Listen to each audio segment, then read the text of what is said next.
Okay, we have a green box, we have a live counter ticking up, so we should now be live, which of course means welcome back to the Storytime Network.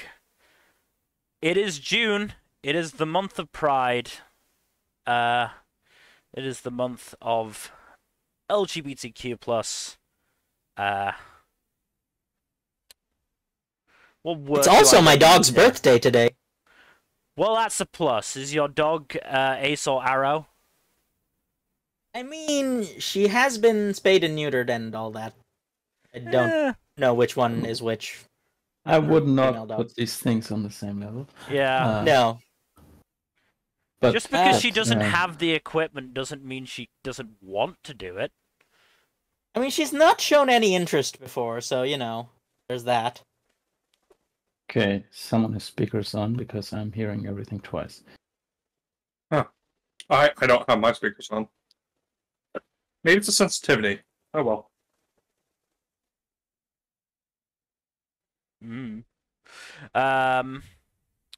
So yes, today is the first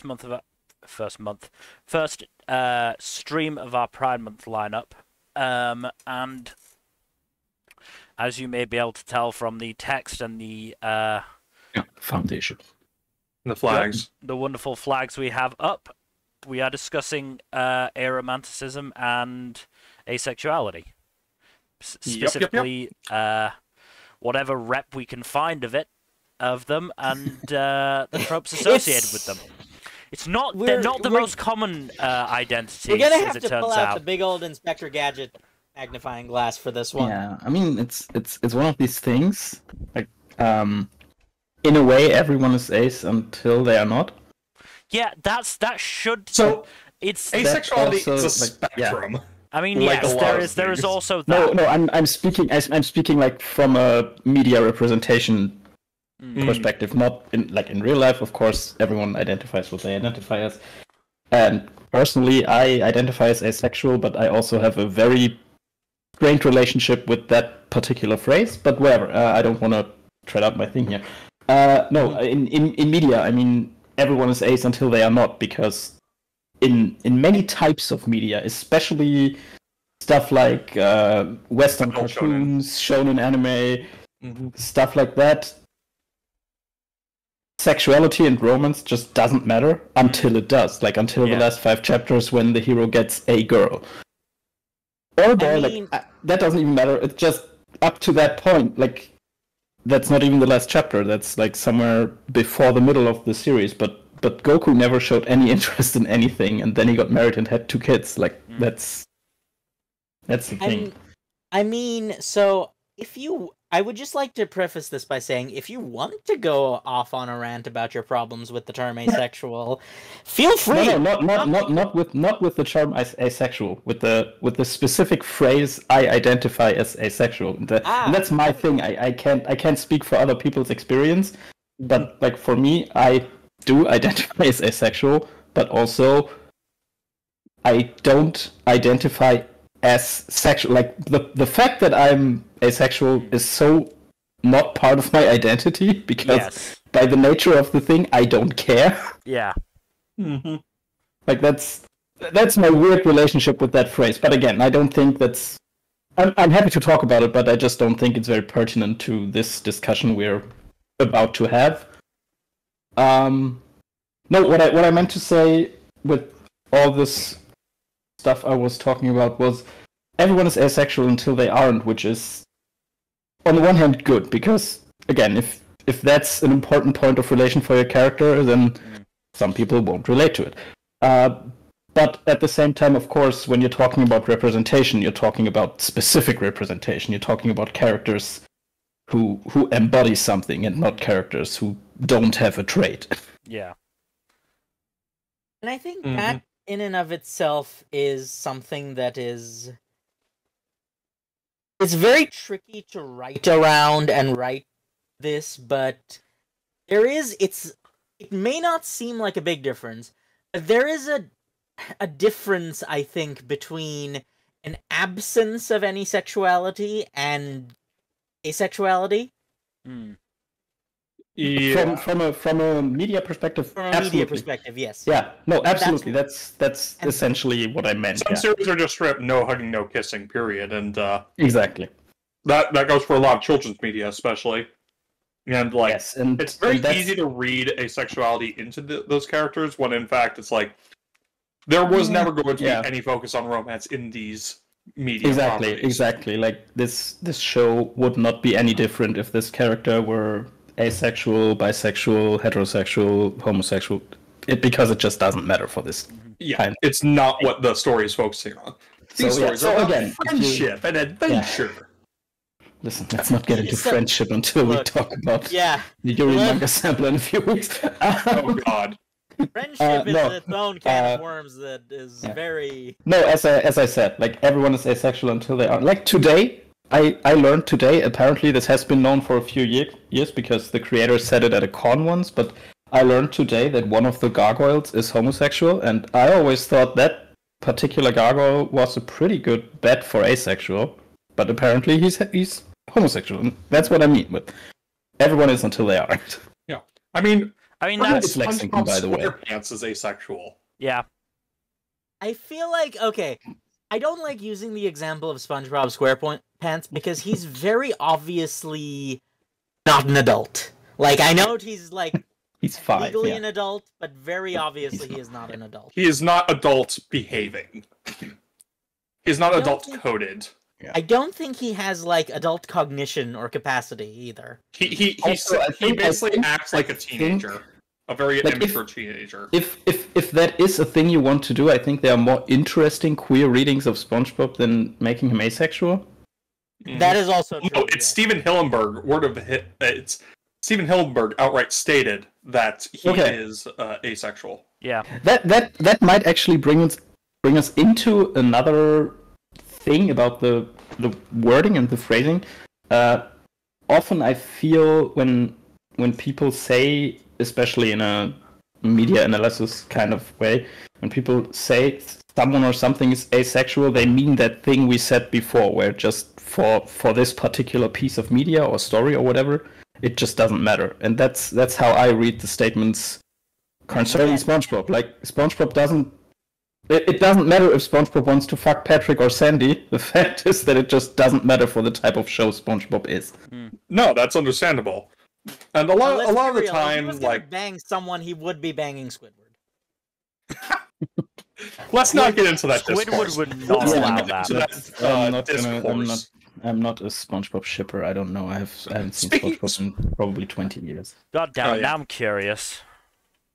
Oh no, Mill! Don't put that evil on yourself. No, don't do it. Now I'm curious. Now you've made me curious. You've made me type in archive of our own. Where is it?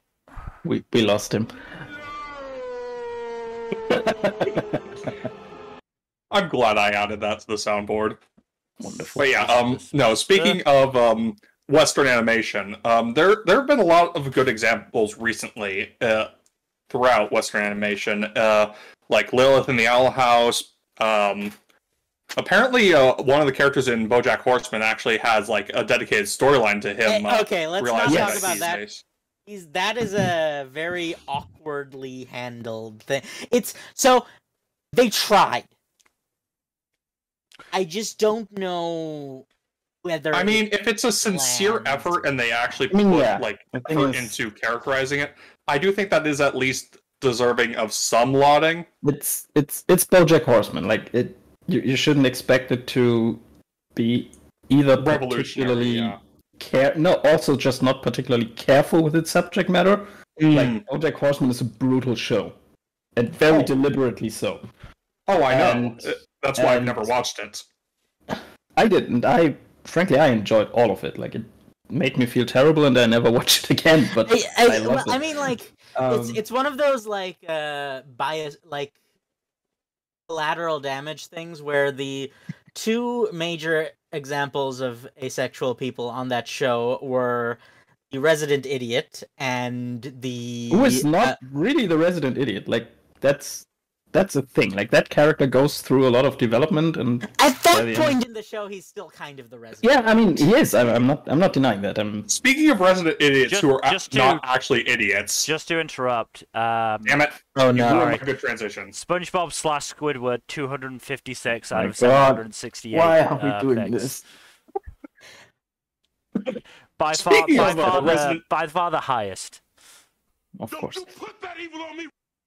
Anyways, back to my transition. So, speaking of resident idiots who are not actually idiots, Luffy from One Piece is well, okay, no, he's a shonen protagonist example who's kind of borderline. Oh no, he's outright asexual. The only times he reacts to sexually charged situation is when he's mimicking others. Yes, he's just I will say, even with my very, very, very limited knowledge of One Piece, I think it's very unlikely that he ends up with Nami in the end. Oh, Nami is very lesbian coded, to be honest. I don't know, but that's a whole different can of worms. Shit about One Piece.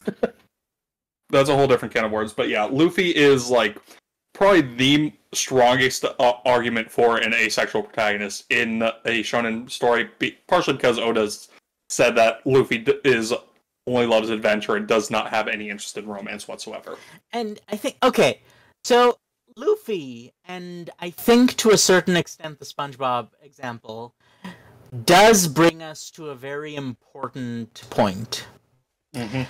Accidental or unintentional representation is sadly the biggest source.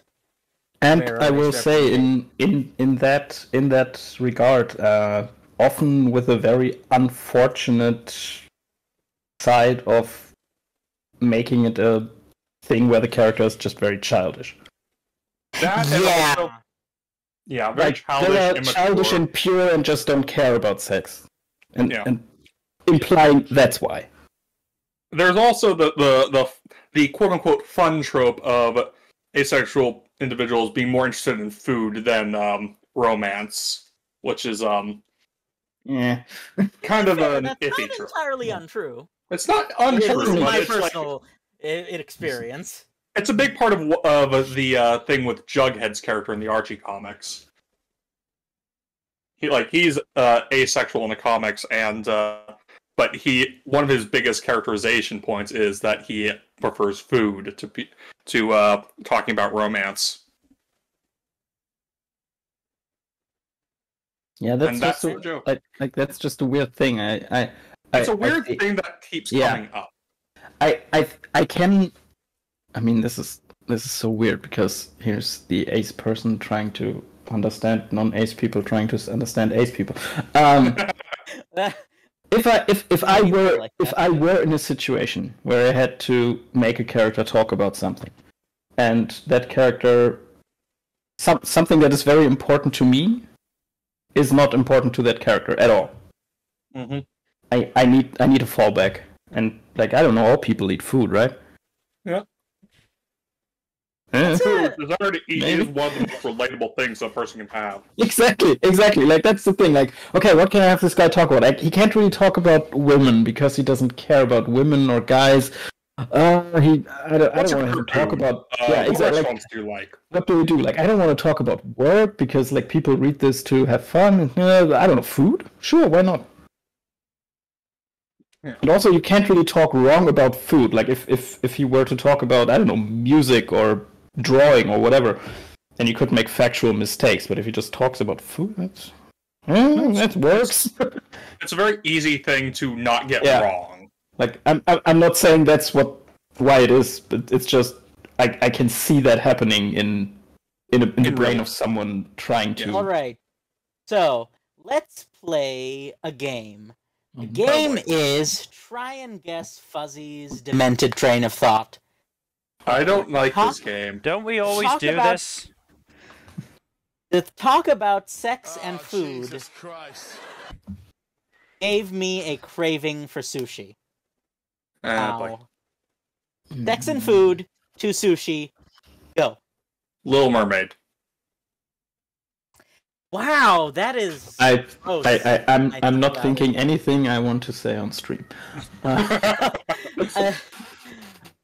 So I don't fucking know, man. I mean, we've already gotten well into the weeds, but do we actually want to sort of like go into something of an explanation on the asexuality spectrum, seeing as we appear to be starting there? We'll do that, but just give me a second. Fuzzy, I take come it as on. There is actually a clear through line. Please elaborate. What does it matter? Yeah, well, I was thinking if I had to choose between a naked person and like food or like a good sandwich, I would take the food 100% of the time.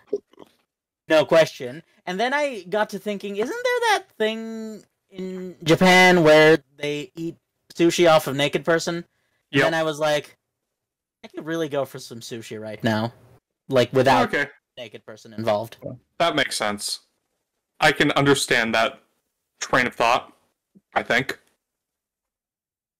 Anyways, back to talking about the asexual spectrum. Yes.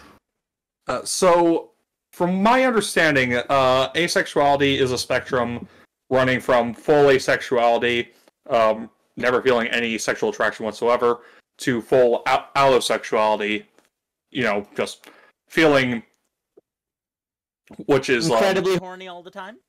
Well, yeah. Well, the far end of that spectrum would just be full on nymphomania, but yeah. I would also I would like to note, and this is relevant, the asexual spectrum is distinct from the sex repulsion spectrum. Yes, that is a whole. But there is often overlap. Different. Yeah. So asexuals generally fall into one of three categories on that front. It's but it does feel like more of a spectrum than a full-on just like a 1, 2, 3 categorization thing. It's sex favorable, sex neutral, sex repulsed, or sex averse. That again, it's a whole different spectrum, sort of. Yeah, but in the middle of the asexuality spectrum is gray sexuality and demisexuality. I would like to, just to give you an idea, in theory, a completely asexual person could be sex favorable. Yes. And a they completely don't really have any positive or negative feelings towards it. Yes, and a completely sex repulsed person could be allosexual. The two things are not mutually exclusive, and they are like two separate spectrums that do have points of intersection. But like, it's important to make that distinction because I think that is something that comes up very often in a very unfortunate context in media, and that's regarding trauma. Oh yeah. Now, to be clear, there is nothing wrong with being sex repulsed because you have a traumatic experience. That is something that is fairly common. And there's nothing wrong with being sex repulsed for any reason whatsoever. Yeah. No, exactly. What are you? Yeah. To elaborate that point, but trauma causing sex repulsion is not exactly uncommon as a symptom of that form of PTSD. Yes. But yeah. There is also the distinction to be made that not all sex repulsion is a result of any form of trauma. Sometimes it's just like how the person's brain works. And sometimes you just think the human body is gross. Yeah, I can't entirely blame them for that. Human body can be real gross sometimes. Yeah, no shit. Yeah, and with asexuality, it's also like it's a spectrum. It can be you just have no interest in sex on a psychological level. It's just not something you're seeking out. It can be that there's just no sex drive. People just don't get horny, to put it simply. It can be no sexual attraction, like the equipment works and you do what you do, but nobody interests you. Like, it's tons of things. Now, speaking of things of the above, right? Like, yeah, that's the thing about these categories, and is that like very few things in these categories tend to be mutually exclusive. Exactly. Pivoting off the pathologization tangent, I just want to go on a little sidebar real quick, because there's this trope I've seen in a lot of media, and your least favorite author is guilty of this, Mill, of of having it be such that a person or a character is shown to be truly evil because they're incapable of feeling love. Usually romantic love. That author, yeah, okay. Okay. Yeah, that's another thing we should mention. Asexual and aromantic, not the same thing. No, not at all. Completely We should separate probably things. go the aromantic explanation as well. But I did want to point that trope out because it is something I felt relevant to the discussion of the pathologization. Pathologization. Words. Difficult shit. So yeah, aromanticism just means no romantic attraction. And again, this one comes in many, many flavors, but basically that's what it means and is entirely divorced, no pun intended, from being asexual. People can be aromantic and allosexual. People can be asexual, but deeply crave romantic relationships. Like, those things are not mutually exclusive or inclusive. Now, a lot of individuals are both aro and ace, but yes, it's not a both or neither. It's no. Yeah, it's a Venn diagram. How people deal with their position in this Venn diagram is also very, very different. Like, you hear of people who are asexual but not aromantic who say, no, I regularly have sex with my partner because it's important for them and I love them, I want to be there for them, so we just do. I just don't get anything out of it. And you hear people who say, yeah, I can't really be in a relationship with someone who isn't also asexual because maybe they are also sex repulsed. Like, it's a spectrum, and it's essentially that's kind of what makes the conversation about asexuality, in my mind, particularly difficult, is that it essentially exists in this intersection of different spectrums of very different things. Yeah, and I've seen sometimes, not necessarily media, but in real life, or online, I've seen people who say, like, hey, I am, or that they are, like, an asexual lesbian, or a... Yeah, exactly. Or a gay man who is aromantic, for example. Yeah. And, I mean, and another thing is about asexuality, aromanticism, anything. It's hard to prove the absence of something. So I identify as asexual and aromantic, but maybe one day I meet a person and go like, nope, guess I'm not. Yeah.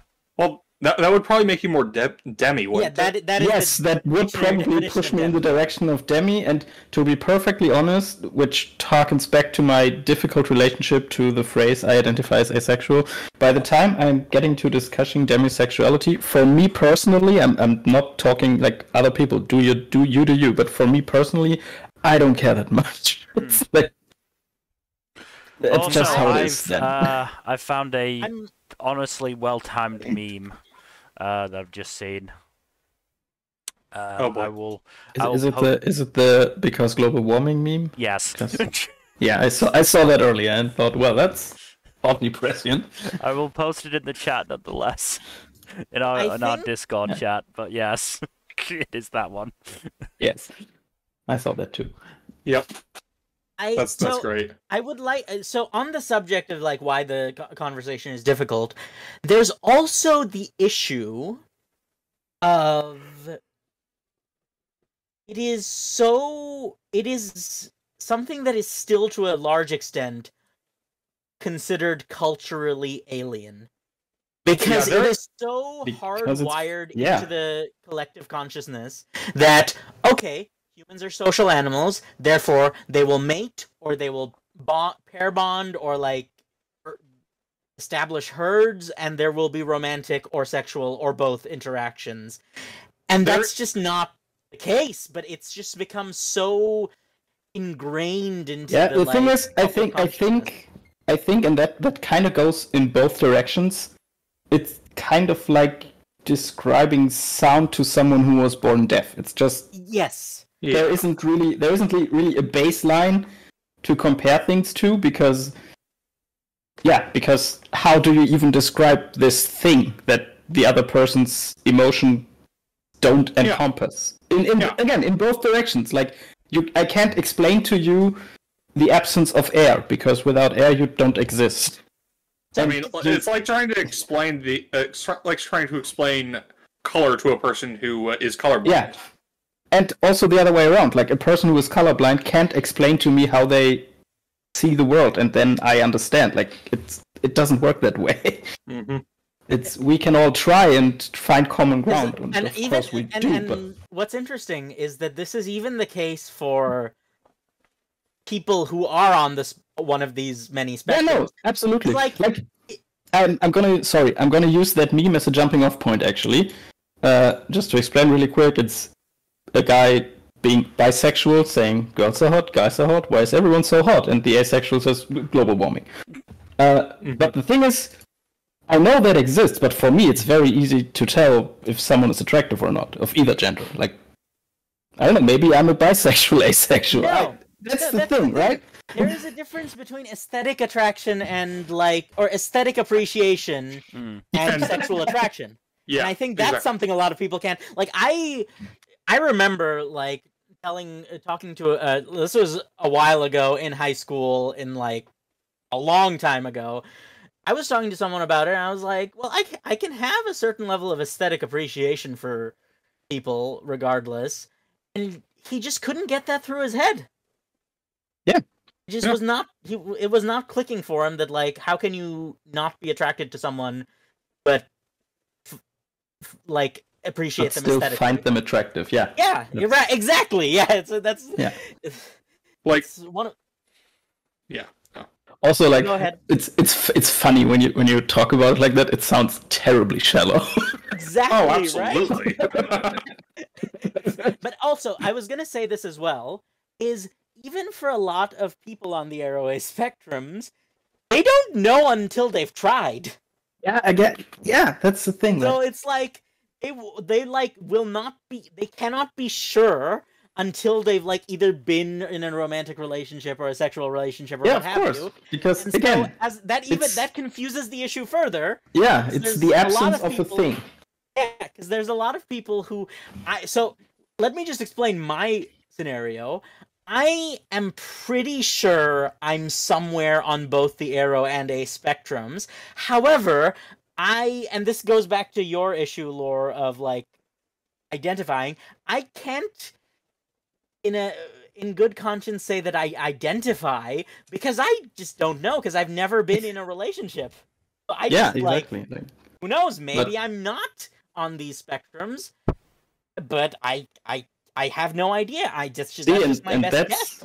And that's where real life intersects with media. Everyone is ace until they're not. Exactly. Mm-hmm. I mean, like, you know, what's funny is everyone's ace until they're not. The first thing I thought of was, children. I mean, kind of. Well, I'm say sure, that, like, and then people start shipping, children together because, look, male and female children. I should add. If you try and ship, fucking two kids of the same gender together, then oh boy, does the right wing get annoyed. Despite the fact that they will look at, a male and female child and. Yeah, I mean, cis male and female child at that, and go, just oh, fucked they're up so on cute so many together. levels. Yeah, I think if we get into right wing fuckery, we're gonna be here all night. Like, so, but like from I'm pretty sure from a strictly like biological perspective, aren't you supposed to, like, with absent other like environmental factors, aren't you just not supposed to feel attraction until some hormonal changes happen?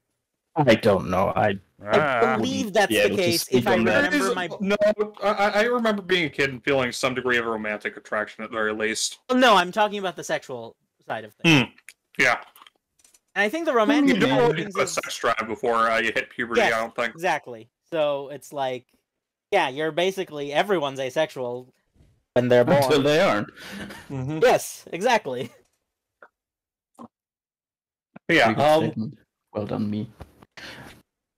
But yeah, let's get into actual media and representation shit. Well, I think we kind of pivoted off this, but I think it is worth going back into. Is so much representation is accidental and unintended, and specifically as a result, in asexuality. Yeah. Yes. Well, what I wanted to bring up is the fact that how much representation is actually, shown on screen, and how much of it is confirmed by the creator in an interview or after the fact. And that is getting into the whole death of the author problem, which I am a strong opponent of death of the author.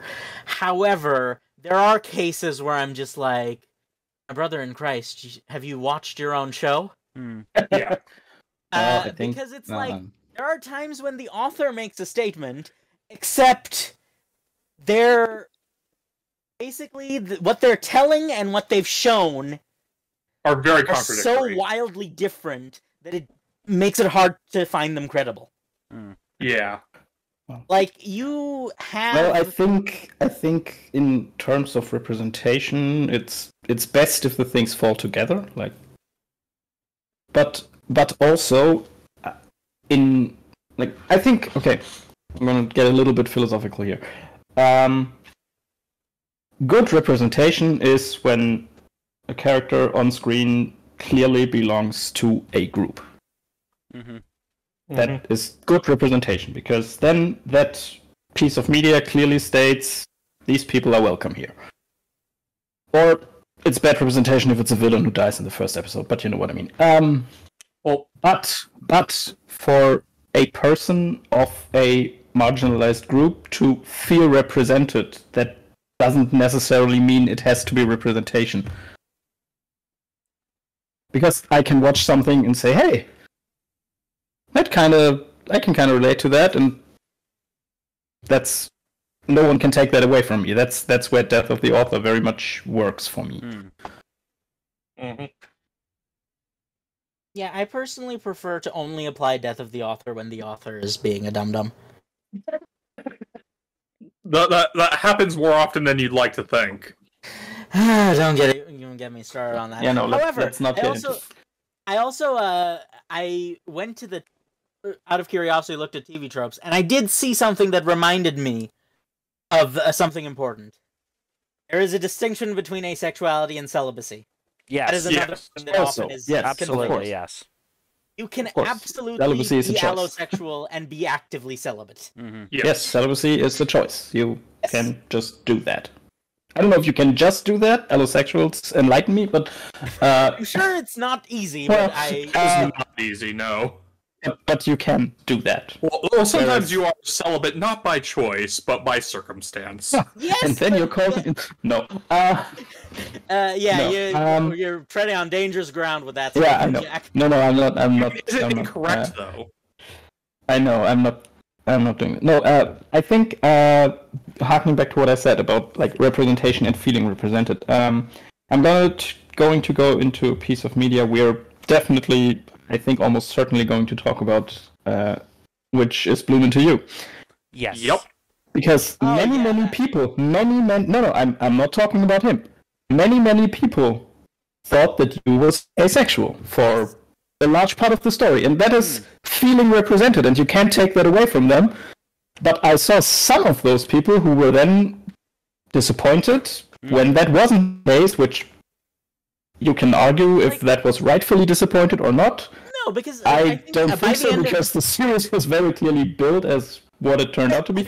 But but by the end, she certainly wasn't anymore. And then you have this discrepancy of people feeling represented by a character who clearly represents something else. In this case, even a different marginalized group. Well, no, here's the thing. You, to me, by the end of the series, is like textbook Demi. Right? Demisexuality is something that's not really explored too much in fiction. What's funny? It's probably even harder to. I mean, that's even harder to explain to people. Yeah. Yes, Demi and especially in media, which is already focused on the emotional relationship between the people. So. I can see the demisexual read on you. I can see that, yeah. But I would again argue that probably wasn't the author's intention. Which brings us to feeling represented over representation again. I will would say argue. though, Laura, you did bring up a very good point. There are times when a show advertises what it's going to be from an early point, and as a result, I think there is a certain level of tempering of expectations that you have to do. Yeah, that was a thing I thought about. Like, Bloom Into You was very clearly going to end the way it did. It's like, from day one, it was like, hello, yes, this is a Yuri manga about Yuri romance. And this is the lead couple, yeah. And so, because of that, I do feel that while it is perfectly understandable for people to be disappointed by the end of it. Understandable, yes. At the same time, you kind of should have known what you were getting into. Yeah, like I'm not saying people aren't allowed to be disappointed. Like, everyone can have the feelings about media they have. It's just in this particular case, I think that was very it's a bit naive if you went in expecting something that clearly was going to happen to not happen. But again, honestly, Maki should have been the nail in the coffin. Kind of. Right? Because there's already so clearly the author already knows there's already one, that is, and already has representation. So I mean, not even like that sounds weirdly tokenish, but just okay. So that is represented this way, and also while we're on, I mean, let's just talk about Maki. Those two characters are very clearly not the same. Like, yes, I mean, Maki even say it. Yeah, Maki even says it outright at one point. Literally, yeah. You are not the same as me. Just because you're having a tiff with Toko at the moment doesn't mean you are the same as me. You got into a fight with your girlfriend. I actively shun any and all forms of relationship. Yeah. We're not the same. No, you know I will say in this while we're here, Maki, great representation in that he's very explicitly asexual, but also like if a dude in real life came to you and said, "I want to help you get into a relationship so I can watch you," that would be creepy as fuck. Well, that's the thing is Maki's kind of a a freak. Yes, he's so weird. And I love him for it. Yeah. No, absolutely. He's great, but he's so fucking weird. Even aside from the fact that Maki likes to watch. But here's the thing. In my estimation, Maki is very, very clearly aromantic. However, I can't, in good conscience, we can't speak on his sexuality, asexual. Yeah. He could be just banging all the time. And just not engaging in romantic relationships. Absolutely. Maki is specifically aromantic, yes. Yes, so it's like... And the asexual part is kind of assumed. Though I think it's fair to assume just the way he talks about it. It's generally fair to assume, but again, that we are falling into the trap of, well... Yeah, no, exactly, of equating the two things, yeah. Yeah. Absolutely, so absolutely. It's like, it's funny, when even if you're on the spectrum, you can fall into the traps. No, absolutely, it's a very... Again, as I said, to me, asexuality is like this cross-section of, like, 3 to 5 different spectrums, and that's what makes it so difficult. Both in just talking about it, but also in terms of representation, because there's so many ways of being asexual or identifying as asexual that it's hard to represent, literally, because how do you represent it inclusively without saying, no, I only mean those people? After a certain point, you just like... I mean, at some point, you just have to cut your losses, yeah. You either need to cut your losses, or you just have to take, like, an entire episode just going over the wiki. Yeah, and that's what I mean with, like, with Maki, I think it's fair to assume, just from a representation standpoint, because that's, again, weird tokenism on my part, probably, but why wouldn't he be? In this show, in this series, why wouldn't he be? I mean, on the subject of Maki, I think the fact that he is explicitly aromantic rather than explicitly asexual is actually, like, kind of really important, right? Because because aromanticism really does not get a lot of explicit rap. I mean, Maki was the... I think because it's even harder to explain. Like, it's already hard to explain romantic attraction. and I explaining guess, that but that isn't at the same time, like, it feels like it's easier to portray. You know, because we said that, you know, characters like SpongeBob, you know, it's all well and good saying that they are asexual, but they're in media properties where sexuality is never gonna really, you know, play a part. be a thing. Because okay. you're never gonna show sex on SpongeBob. Okay. Are you? Well, you? Come on, no. some Are parts you? of the fandom will. No. No, I'm not talking about the fandom. Fuck the fandoms.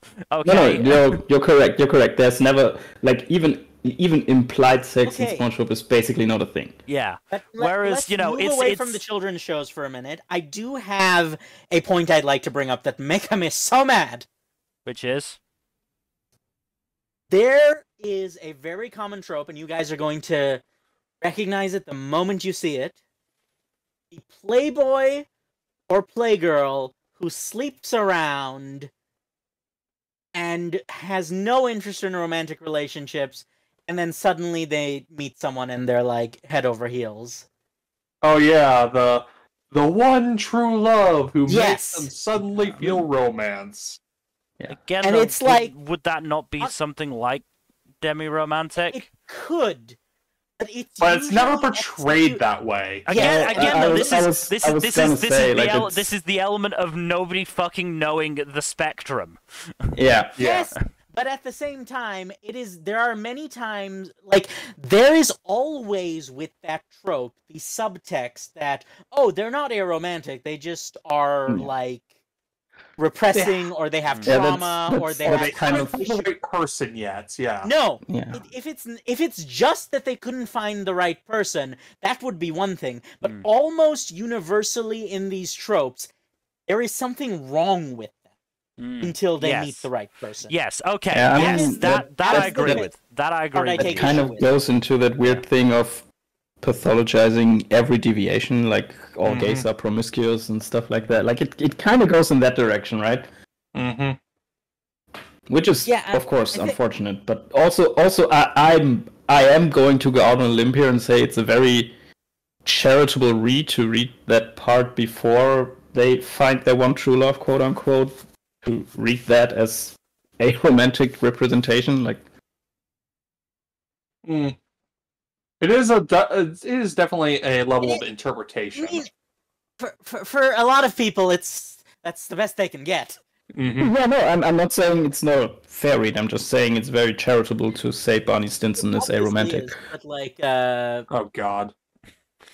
but yeah, Yes, that's what I just said. Do people actually say that? I don't know. I don't fucking know. I can see people saying it, but I can also see people canceling Zelda because she's a monarch and Link's a cop. So I can see people saying a lot of stuff. Fair enough. Mm-hmm. So I don't know. So yeah, but here's the thing: is like a lot of the time, people who don't engage in romantic relationships are just treated as emotionally stunted or damaged somehow. Yeah. Yes, Yeah. that is true. Very true. That is, even if they, in the same way that if you don't like sex stuff, you're childish, and if you don't like romantic relationships, then you're damaged or Emotionally stunted. Yeah.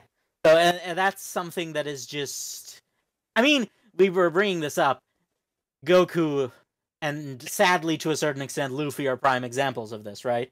Yeah. Honestly, though, an actual decent example as a shonen protagonist would probably be Senku from Dr. Stone. Yeah. Because he expresses basically no interest whatsoever in romance and actively rejects basically any attempt to get him romantically or sexually interested in someone from the get-go. He's science sexual. Yeah. But the point there is definitely. that he is portrayed as intelligent and mature, unlike, say, Luffy or Goku. Well, in some ways, but he is more often portrayed as a savant than he is as Yeah, he's mature, right? That is another socially. thing. Yeah. He's not really that social. I mean, I'm not super caught up with Dr. Stone. I'm I don't know, that's end fair. of season 2 or whatever. But his I character think remains fairly like, static throughout. he is somewhat emotionally stunted. I think like that is a fair read on him. So he's intelligent, yes, but intelligence and emotional maturity are not the same thing. I will say he's better about this stuff than like Goku and Luffy and shit, who are literally basically children in some respect. Yeah. Really children, and at the very least, Luffy doesn't bang. Goku has 2 children and has never kissed his wife. So that's not Luffy... I don't know. No, doesn't matter. That's not what they meant by that, but it doesn't matter. No, but I think Senku is better about this stuff, but I do think there's some emotional stunting to him, which makes him kind of fall in the same trap. But Senku's a different can of worms than Luffy and Goku, I think. But this also falls into this trap of it just doesn't matter. Like the show wouldn't change if he is or isn't. There is one thing I would like to put forward, and this is another thing that's relevant. There's also a regional difference in terms of media representation. So, like, Japan has a very, very complicated relationship with sex and sexuality in general, which, from World War II onwards, was kind of an issue. The West is largely, like, American media is dominated by the Puritans and the evangelical. American media has a weird relationship with sexuality, where it's simultaneously very prudish and very horny. Yes, and then, you know what's interesting? Do you know what genre or what region I found with the single highest proportion of characters who are very likely readable as Arrow Ace? No, what regions? China. Okay. Huh. So, in a lot of Chinese genre novels, or just a lot of Chinese novels in general, the main character is very much focused on progression and improvement and power to the exclusion of all else. And there are even many protagonists who actively, like, go on, like, have a little inner monologue that's like, I don't find any of these people attractive at all. Question. Could that be, like, because China suffers from the opposite problem of Japan? You know how Japan has all those shows that seem like they're promoting... You say that, but at the same time, China has the highest proportion of, like, full-on, like, polygamous protagonists in the world. All right, I think we would be remiss to not mention that China is also a highly politically controlled state into every piece of their life, including media, and China has for many, many years had one-child policies where families essentially weren't allowed to have children, and now desperately needs families to have children, so... Well, no, that's the thing, isn't it? Is that even if you're taking that into account, the majority of Chinese novels feature a polygamous protagonist. Like, actively, not only are they... because now they need many, many children. But there I think it's also an emulation of... I mean, it might just be historical emulation because of Chinese emperors having a lot of concubines. Polygamy was the norm. But no, the other thing I want to say, the reason I'm not so convinced it's a wholly political thing, I'm sure there's a political element, is because the ratio hasn't changed that much over the years. I mean, I'm not saying it's not there. I'm just saying with China, basically, there's always additional considerations. Well, it's China. Okay, let's go into a similar vein. Korea also has a lot of protagonists who just are arroways. Like probably my favorite Korean novel is called Trash of the Count's Family, and the protagonist is like doesn't get as more explicit than when he's propositioned in succession by an attractive man and an attractive woman, and he's like, nah. So it's just like, Yeah. Good for him. He's the most explicitly aro-ace protagonist I've seen, and it's great because he's also a single father who can't stop adopting orphans. The Batman approach. Yes, he's like, he just keeps on, like, he's just like, well, I guess I'm a father now. He just, like, comes across some orphans, like, very first day, like, within the first few chapters, and is like, oh, how did these adoption papers wind up in my hands? How did this happen again? He just keeps adopting strays. Real quick aside, just because Jack and I mentioned Batman. Depending on writer, he might be, but that is true for every American comic book character, just because of how American comic books are produced. So I think we should just keep them out of this entire discussion. Yeah, no. There's actually, there is one I do want to discuss in comics, and that would be Gwenpool, who was recently confirmed to be Aro-Ace. Yes, but it's also like Gwenpool, she's a joke character. And, all it take is one author to roll that back. I mean, yeah, because again, I said this before the stream started. I've got the lists of Ace and Arrow characters up on Wikipedia, and one of them on the asexual side is Shatterstar, who was written by the character's creators to be asexual, but once they left Marvel, the character started getting involved in a romantic sexual relationship.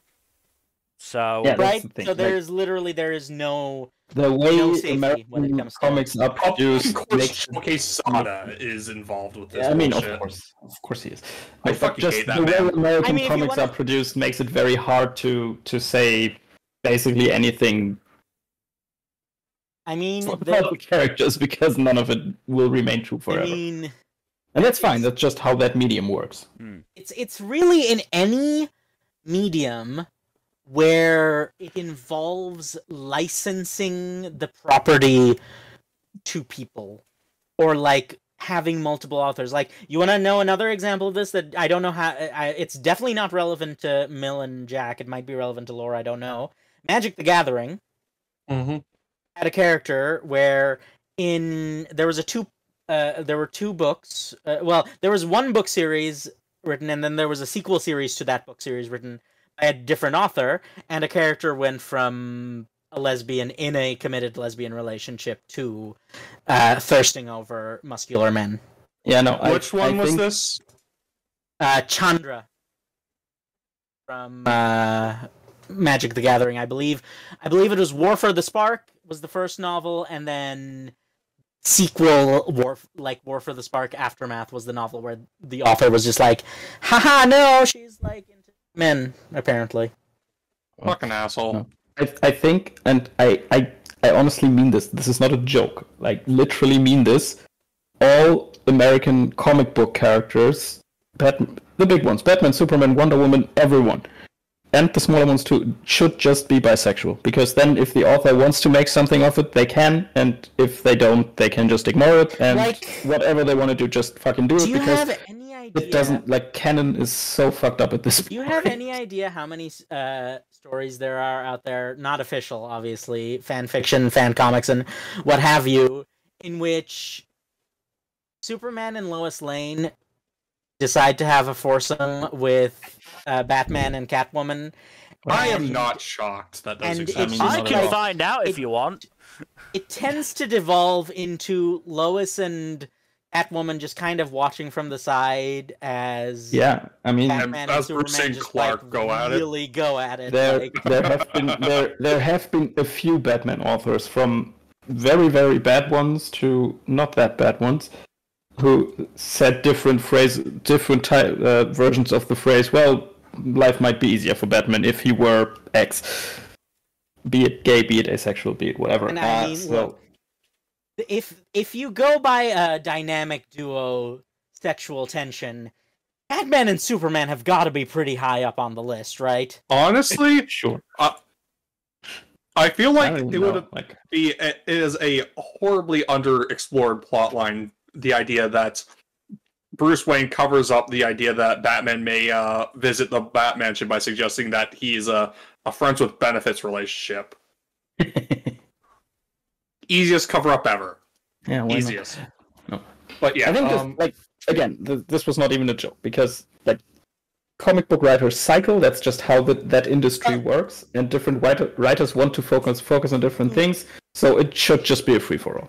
You also have to remember one thing, though, is that the comics industry is always like in an extremely weird place when it comes to censorship and progressiveness in general. oh god.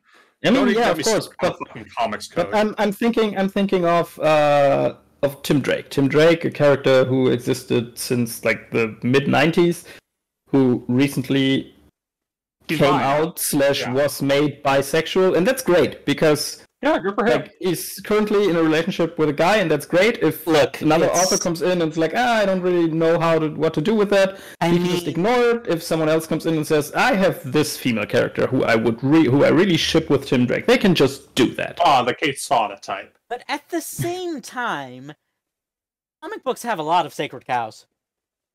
Oh yeah. There's some I mean, ships that it's people will be curious. Superman will always have to end up with Lois Lane until Joe Quesada comes around and annihilates their marriage too. And why don't we just throw Joe Quesada in prison and lock away the key? Yeah, Just that get would rid be. of him forever. Please don't let him edit comics. That would be helpful. Right, No, I think, of course, there are sacred cows and there are things that will never change. But I just think, like, making Tim Drake bisexual was a good move, and not making him explicitly gay or heterosexual, because that just means people can do whatever the fuck they want with it. The other thing that I wanted to bring up is that while comics have a history of being like progressive in ways that other media just aren't, often what they do is they kind of cheat in that they create entirely new characters for it. Of course, new characters, alternate universes, comics are very good. Honestly, that's not. I wouldn't even say that's and then- cheating. I'd say that's often the just testing good the waters. Yeah. It's like Marvel had like the first gay wedding, I believe. Which characters was that again? That's the thing. I don't remember, because literally the only thing they've ever been done in an X-Men comic is, oh, it's that X-Men who was gay and got married. That is literally... That is the problem, right? Is like, Jesus. comics very easily suffer from tokenism. Comics also just suffer from having way too many fucking characters. Yeah, that's a separate thing entirely. also too much continuity. I mean, we are so far away from the topic we are going to talk about, but Let's try to get back on track, because there is something I want to go into in more detail that was brought up earlier, and that was just like the portrayal of like aromanticism or asexuality as a sign of a character being an evil sociopath, which is just like a really annoying trope. It is, but it's probably not as common as you'd think, because a lot of the time they don't make it. They don't specify romantic love, right? Yeah, they don't specify love in general. I think that is also just more a function of many villains or antagonists or whatever being portrayed as that media version of a psychopath. Mm-hmm. And I think it's more a function of that, where it's like, well, they're a psychopath. They don't really form connections with anyone. They just use everyone. Yeah. Then even implicit, like you have this, especially in like the 50s and 60s, you have this implicit condemnation of homosexuality, where all villains are effeminate and stuff. I don't think it's that. I think it's more, well, this character is this, again, media version, like that's not really how it works, but this media version of a psychopath, and that's why they're like that. They are not like that because they are ROAs or any of the above, but because they are a quote-unquote psychopath. So I think I get what you mean, and I think it isn't great, but I don't think it's that harmful, because it's not really, like, it doesn't really relate to asexuality in the way the effeminate villains relate to homosexuality. No, that's fair. I do feel like a bigger issue is medicalization, just like saying, like, oh, it's a mental, there's something wrong with your brain if you're ARO or ACE. I've got something to say about that. Go for it.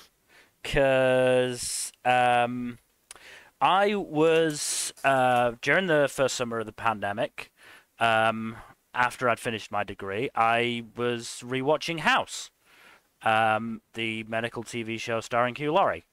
Get to season 8, which aired in 2012, and in one of the episodes, there is a subplot about House and Wilson, two of the main characters, trying to find out why a couple are asexual, and eventually, finding out that the husband had a blockage in his brain suppressing his sex drive. Oh no! That's unfortunate. That's unfortunate. And here's the thing: I'm not even saying that isn't a thing. The wife was faking asexuality for the sake of the husband. God, that's much worse. Yeah, I would say that is much worse. Like, I think. Like, I'm not even saying that isn't a thing, that there can't be medical reasons for someone to just not be asexual. That is an important clarifier. Of course. Why there not? are many people who are perhaps, maybe not many, but there definitely is a proportion of the population who perhaps there is a medical reason for them to believe they're on this. Like, I'm trying to say this, but like it's not a pray away the gay thing. Yes, there are possible places where it could happen, and it could be that you remain ARO-ace if the medical issue is resolved.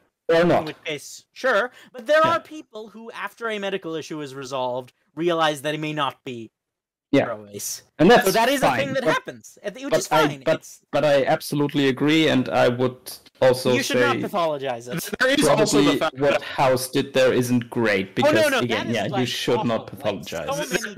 There is also something. There is also a distinction to be made. There are plenty of medical issues that can affect a person's sex drive, and that is distinct from a person's sexuality. That too. Again, sex drive is a very difficult thing. Okay. I will really quick. I will say what House did there isn't great, because, as with any marginalized group, you should not pathologize someone if that is the only version of that person you ever show on your piece of media. It is indeed such. Yeah, and that's fucked. Period. I'm not even going to discuss about that. That is bad. Okay. So, here is another. I'm on the. Basically, I just looked asexual, on the asexuality page on TV Tropes, and there is a trope that I'm not a fan of, which Senku falls into.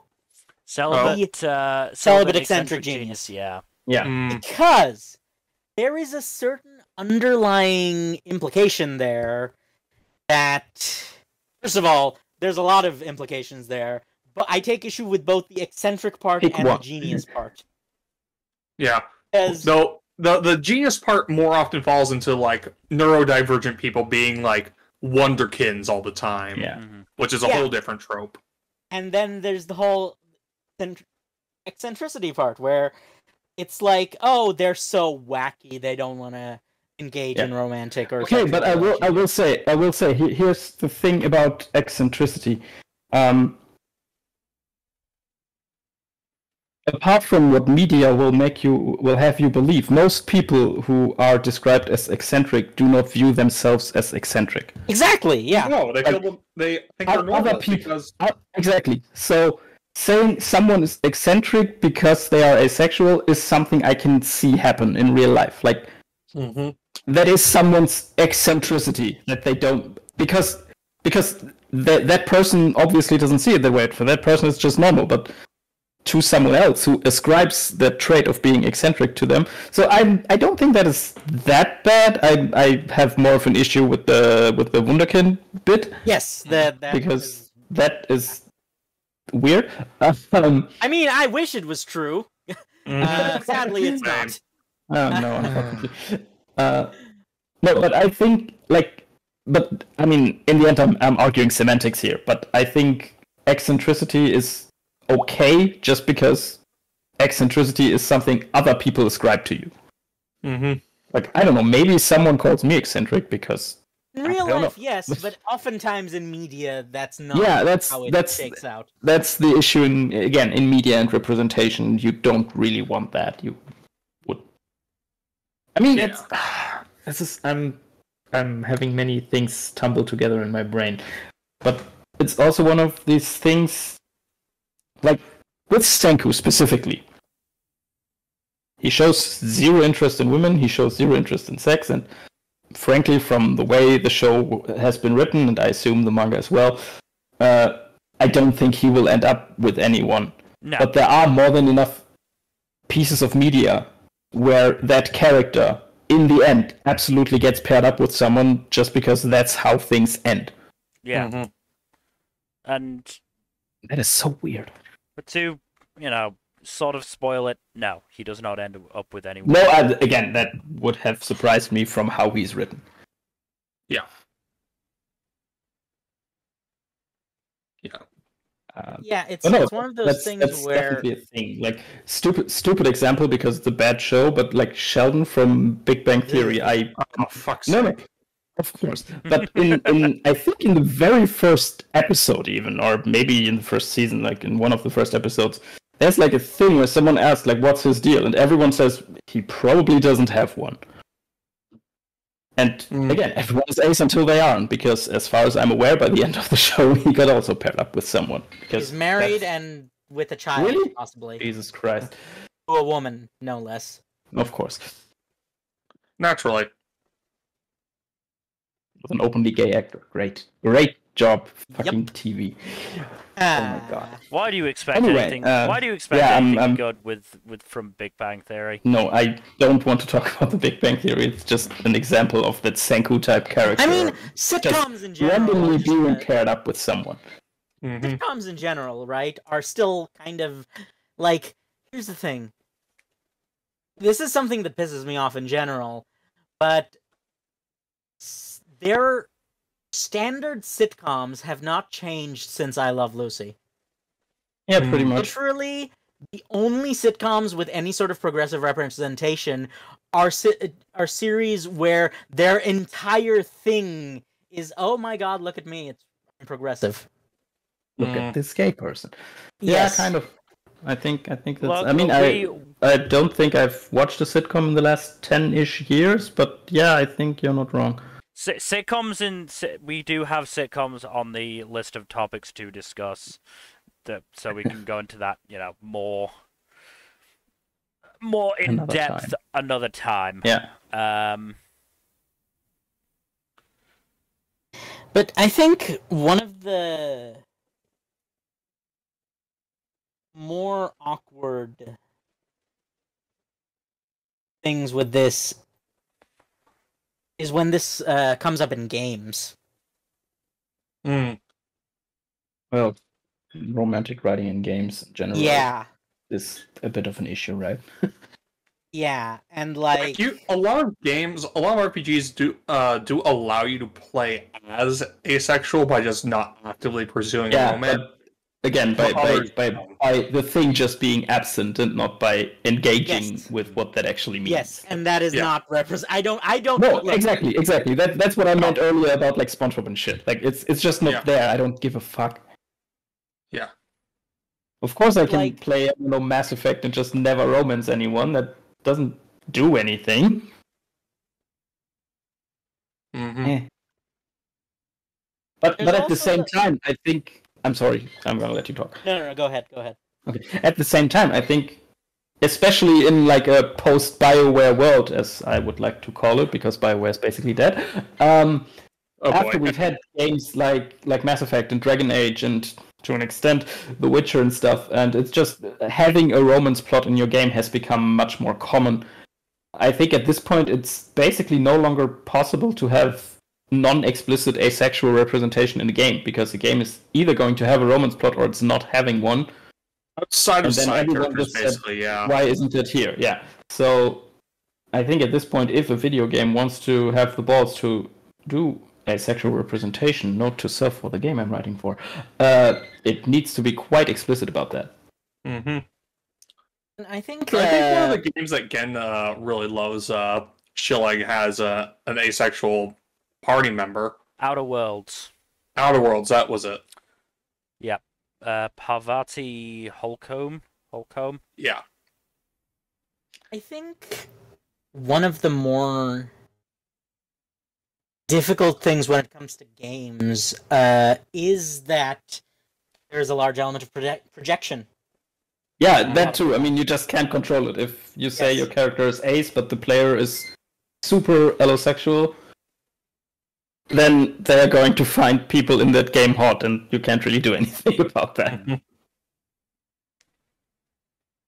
I mean, that's okay. Like, that's good. That's how games work. That's the mechanism of the medium. So, But, another thing that really I've seen it's kind of prevalent, and this is actually something, again, that comes up in Chinese web novels a lot, in particular, is that a character who, in every other respect, is arrow ace, but they have like a wife or something. It's like the arrow ace equivalent of, it feels like a beard. I believe that, yes, a beard. it's a green card wedding. Yes, exactly. And that is something that happens a lot, I've noticed, in Chinese and Korean novels as well, to a certain extent. Okay, I might go and show my whole ass here, but I think that's because there's a lot of cultural expectation. Yes. No, just you are get 100% married. correct. Like, and I mean, to an extent that exists, of course, that exists here too, but not to that extent. Well, here's the thing: is it goes back into the whole, if you're not in a relationship, there's something wrong with you mentality. Yeah, of course.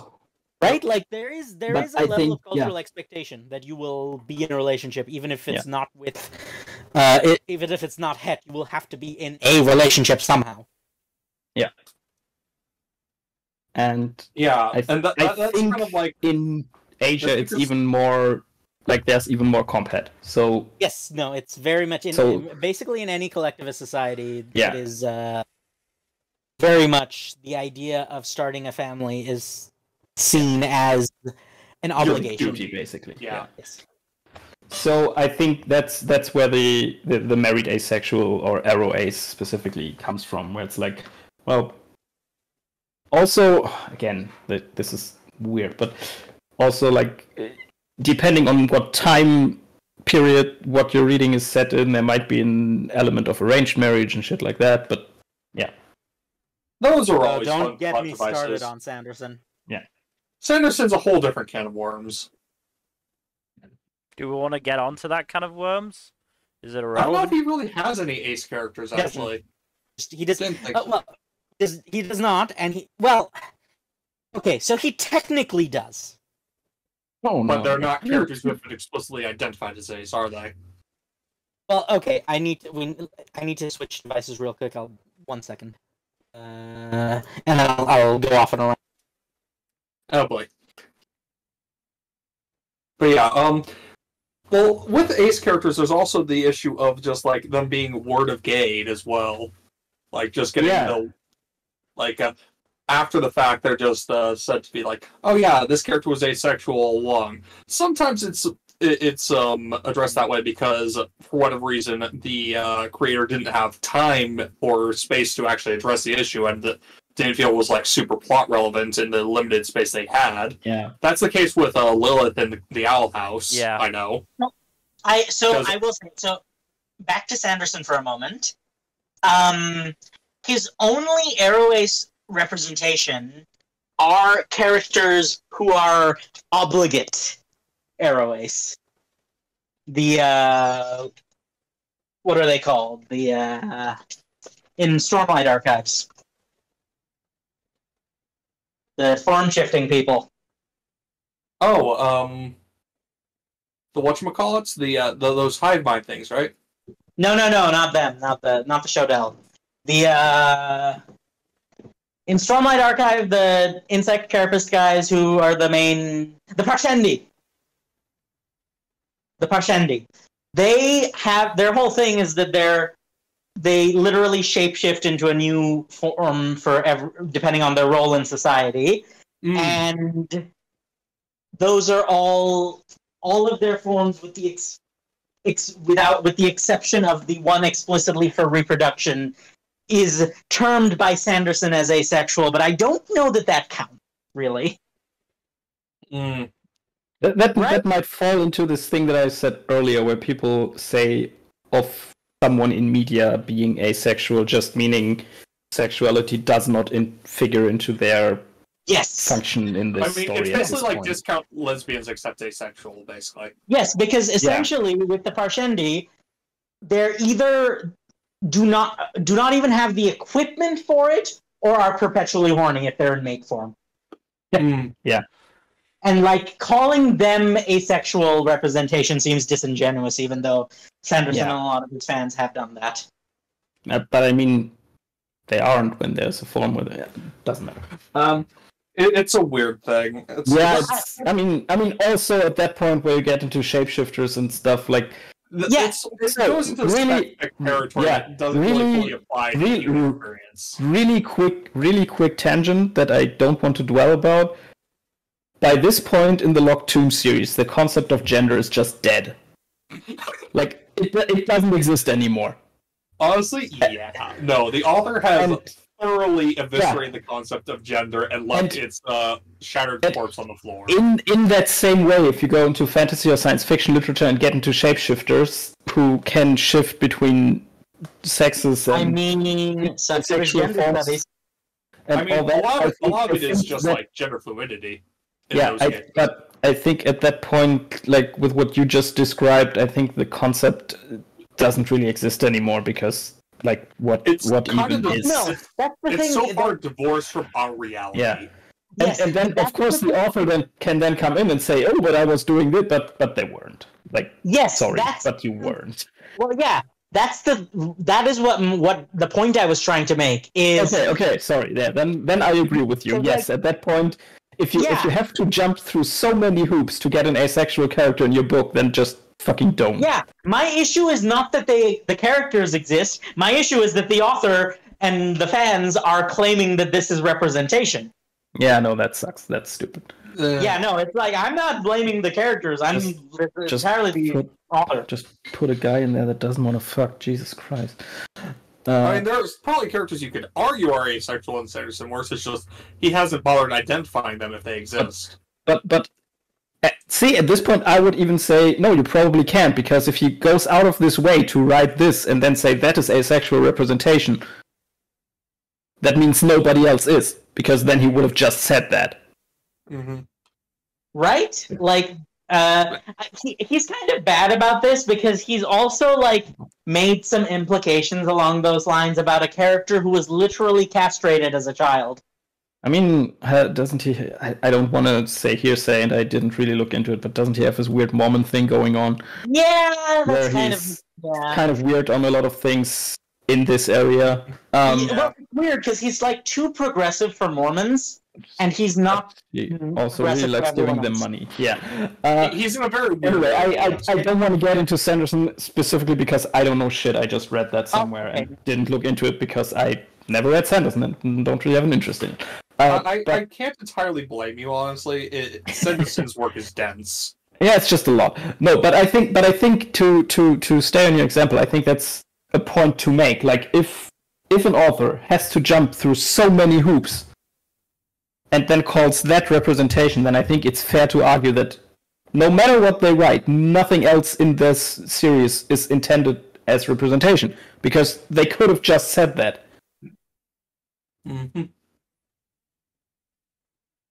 And this is also something that I feel like a lot of authors can be guilty of, and this is a related but separate problem that from the whole emotionally stunted or neurodivergent thing, is characters it always feels like being on the ROA spectrum is an add-on. Mm. for a lot of characters. Well, You know, also yes, find but very. Sorry, Jack. You know what else I find kind of disturbing about this whole thing is a lot of robotic characters or artificial characters are Aro or Ace. It's kind of shown That as is a very troubling message to send. exactly for the same reason that a lot of them are coded as Especially now that we have AI autistic. overlords. Yeah.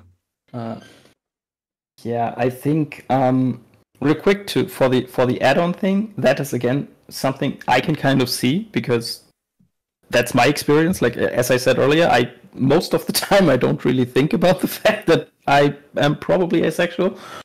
So I kind of like I can see where you would write it that way. Even if you maybe are on the spectrum, you might write it that way. Bless you. As for the robot thing, I think that kind of is one of the points where many issues get conflated. Because just, again, I don't have evidence for this. This is just how I would approach it if I were to write it. So, okay, robots, logical computer things, even if they have like some sort of emotion chip, they probably go about it a different way.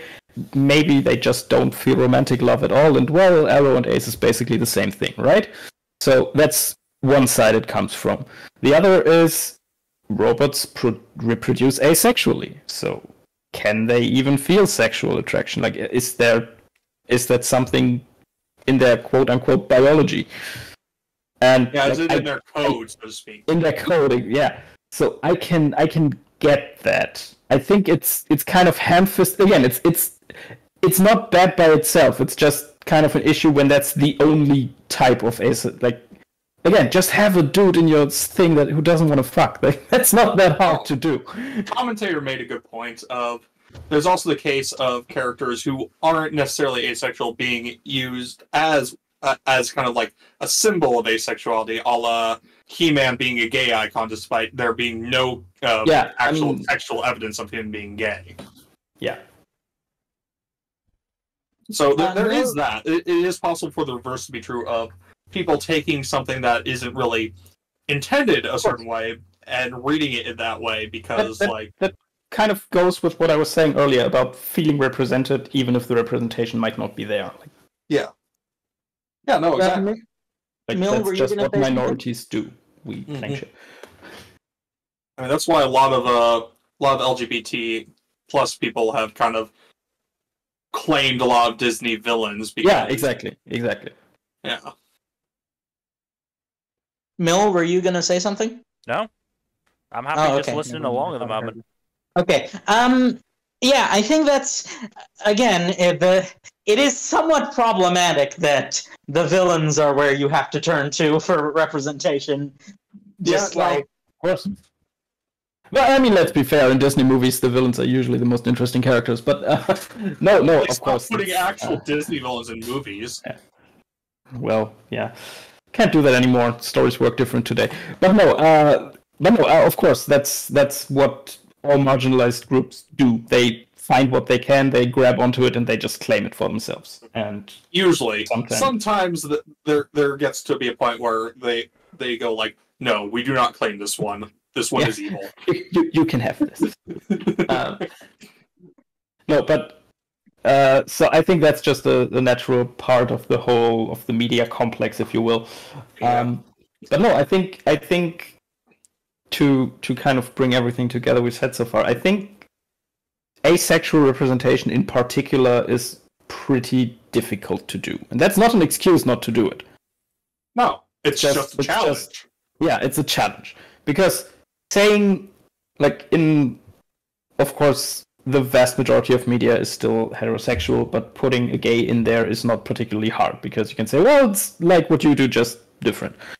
So a principle I like to abide by in my writing, which I've done very little of, because I no reason.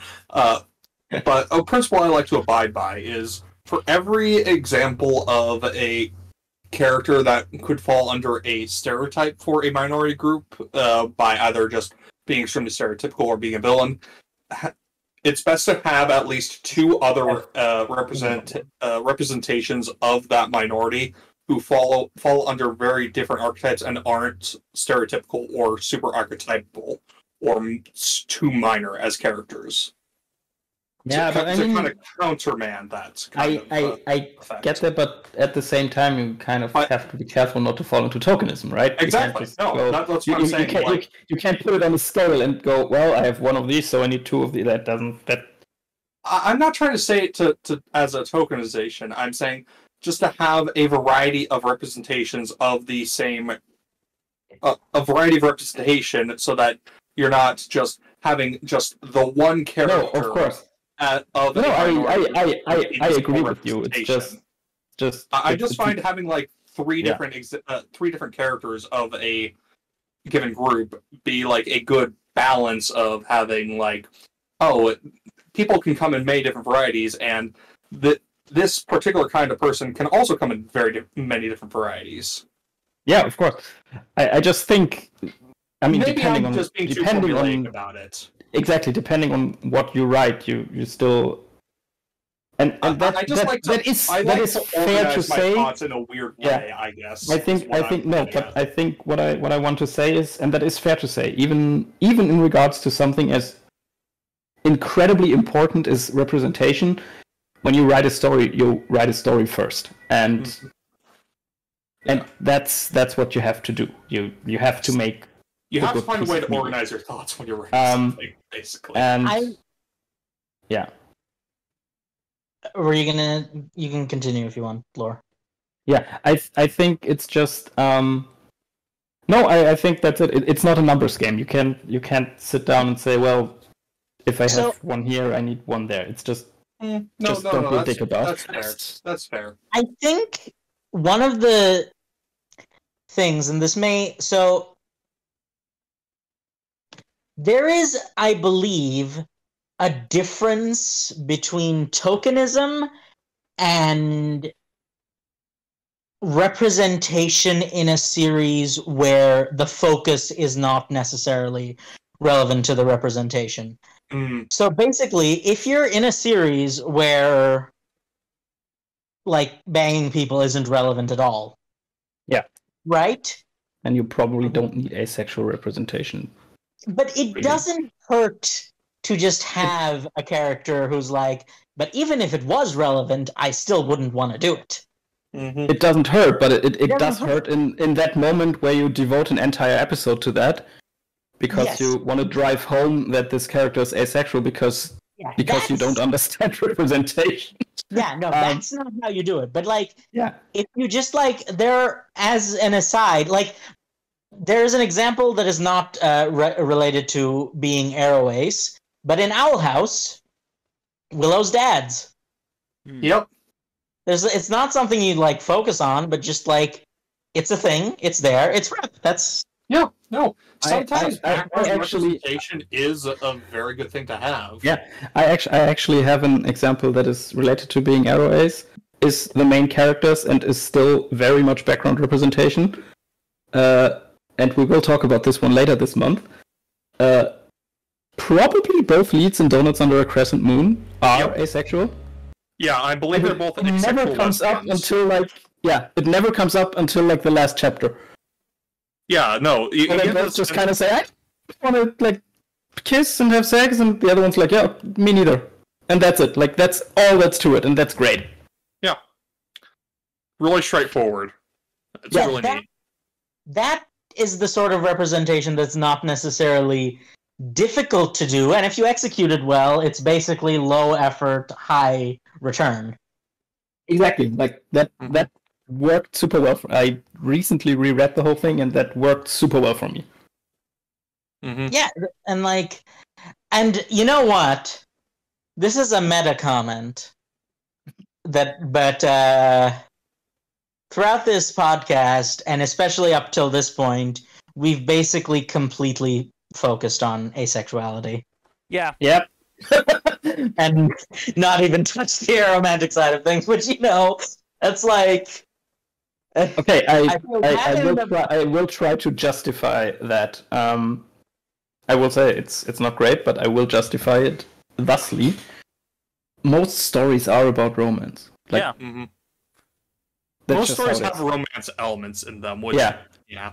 But again, shouldn't that mean that it's easier to portray aromanticism? Yes, those because kinds of contrast. stories? Because again, you know, But- very very few stories are actually about the sex part of it. Well, I'd say that, but you know, Well, Well, again, the issue is that society conflates sex and romance exactly. far too I- often. I If you will- have sex I will, with somebody, it's I will considered mention a romance.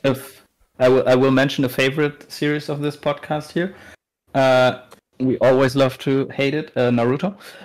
oh god damn it! No, because they're like shortly after the time skip happened, there was an interview where Masashi Kishimoto stated, no, Shikamaru is not. He doesn't care. He's not going to end up with anyone. Romance is not a thing that interests him. And he winds up with somebody anyways. And he winds up with Tamari in the end. Yep. And that is so beautifully illustrates where the A-row representation is, because the author says, well, no, he doesn't care, but then the author is in the end tying up threads and going like, shit, I need to do something with this, and I'm writing Naruto, so I'm obviously creatively bankrupt and don't know what to do, so I'm just gonna give him a woman. I don't care. Mm-hmm. you know what's funny is two things. First of all, pre-time skip, he was 12. Yeah. So that's one thing that I feel like a lot of people No, forget. that interview was post time skip, so Oh, okay, never mind. no, it was in Shippuden days. But the other thing is that I feel like is absolutely a ship that proves that Kishimoto read fanfiction. Of course, like 'Cause that honestly, if you like told one me of- they are both aromantic and are just in a relationship to get people off their asses, I would buy it. Like it would be completely in character for them. It's just he specifically said Shikamaru is not going to end up with anyone. Yeah, And he but did. that would involve who did he end up with? Tamari? Yes, Yeah. That would involve Tamari actually having character. true. Tamari is ironically one of the better female characters in Naruto. Yeah, I mean, the Just thing is is, not on that is the screen, though. lowest bar to jump. It's Yes. the lowest bar, yes. Oh my god. I knew I shouldn't have brought up Naruto because we were going to hate on the female characters in Naruto with good reason. No, we've already done a podcast about that, I'm fairly sure. Well, Characters isn't shown specifically, but we did spend an enormous time ranting well, about Naruto. of course. No, but Yeah, the Shikamaru example is so prevalent in my brain because I remember reading parts of that interview where he specifically said it's not gonna happen, and then I remember reading the final chapter of Naruto and going, huh? What the fuck? I mean, it's still not as just bizarre as another pairing, but we won't get into Well, Naruto. No, anymore. let's not get into But Naruto. yeah, another reason I assumed that, you know, we haven't really talked about aromanticism as much is because there isn't that much representation for it. Of course there isn't. No. Most examples of Aro rep in fiction are also Ace rep. Well, is another put thing. it That this too. way. Put it this way. I could count on one hand the amount of entries in this Wikipedia list, which obviously is not going to be exhaustive. It's Wikipedia, but I can count the examples on one hand of characters who were actually, you know, confirmed as aromantic before, let's say, 2018. Jesus Christ. Yeah. The only aromantic character in existence that I know of is Maki. That's it. Kind of, yeah. And yeah, and to be fair, that is how I was introduced to aromanticism, was through Maki, and you know, and that's why he is a very you know very important character to me, because he was my introduction to that side of things. But you know, again, talking about, you know, characters who aren't even, you know, portrayed as aromantic on screen, you know, as much as we said that there were quite a few asexual characters who only got confirmed, you know, out of universe as asexual, there's an even greater proportion of that for aromantic characters. You know, Yeah, of course. there's Oh, go ahead. So there's one thing I would like to bring up is in the same way that asexuality is like three spectrums in a trench coat. Mm-hmm. Oh yeah, yeah, it is. Aromanticism is similar. I'm glad someone finally got it. But yeah, aromanticism is similar because I will give an example. There is someone I know who has told me, and I'm not going to name any names, but there is someone I know who has said, well, the thing about romantic relationships is that they all require a certain level of compromise, and that's just not something I am willing to do anymore at this point in my life, so I'm just abstain. Yeah. Understandable. So that, I feel like, is sort of its own, category where... So, yeah, yes, again, Wikipedia... They're on the list of, sub-identities, let's say. There are 9 of them for aromanticism. Oh no! Jesus Christ. So to give you some examples, obviously we've got the outright aromantic, grey romantic, and demi-romantic that we mentioned for asexuality, but obviously on the romantic side, there's also things like cupio-romantic, somebody who does not experience romantic attraction but desires a romantic relationship. Oh, I see one. Hell. Ego-romantic, someone who does not feel romantic attraction but enjoys the depiction of romantic love. Hi, Maki. So that'd be Maki. Yeah, hi, Maki. Like I said, he likes to watch. He does like to watch.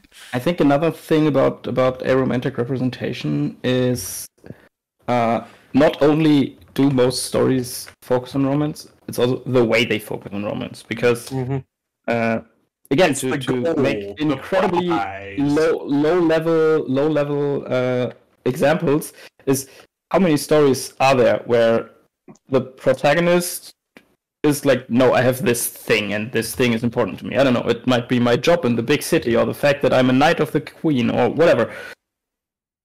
And then they experience romance, and then it's the one, right? The romance just takes over their life like a parasite. So even if there is an aromantic character in a show, there's always this implicit, and that isn't even in the show, it's just how we consume media. There's always this implicit, they are aromantic until. Yeah. But again, that's not good.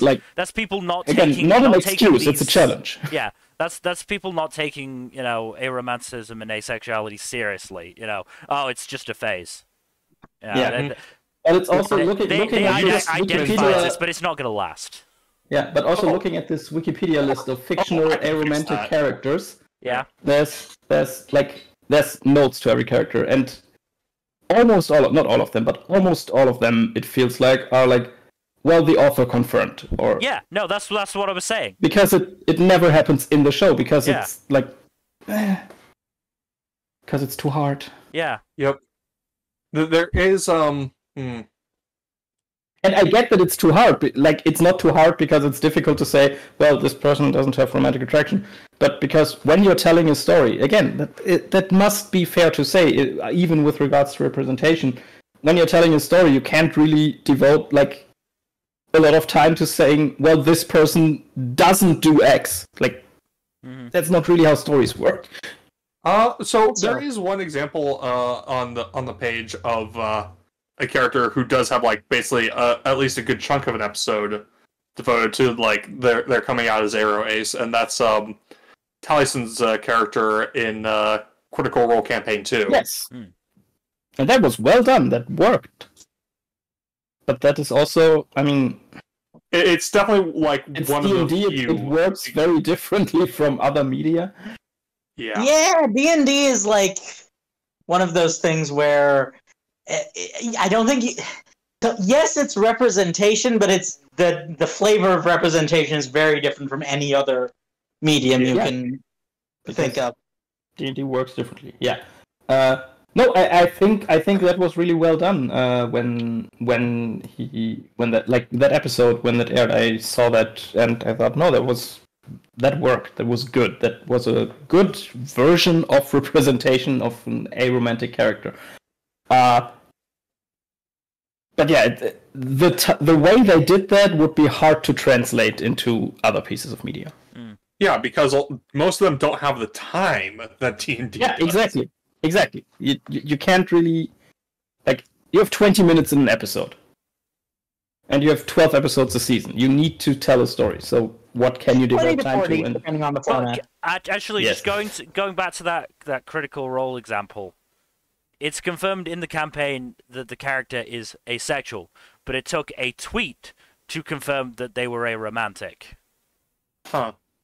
Well, kind of, sort of, not necessarily. Like, it was a thing, but again, yeah, that's where the time contract comes in. Like, in the episode, he didn't outright come out and say, "I'm also aromantic," but from the whole situation, it was very clear that figured into it. But yeah, of course, because again, you don't really have the time to say, "Okay, and now we all sit down and talk about why this character is not in a romantic relationship." We have to sit down and explain everything for the audience like they're 5-year-olds. Exactly. But you have to do that.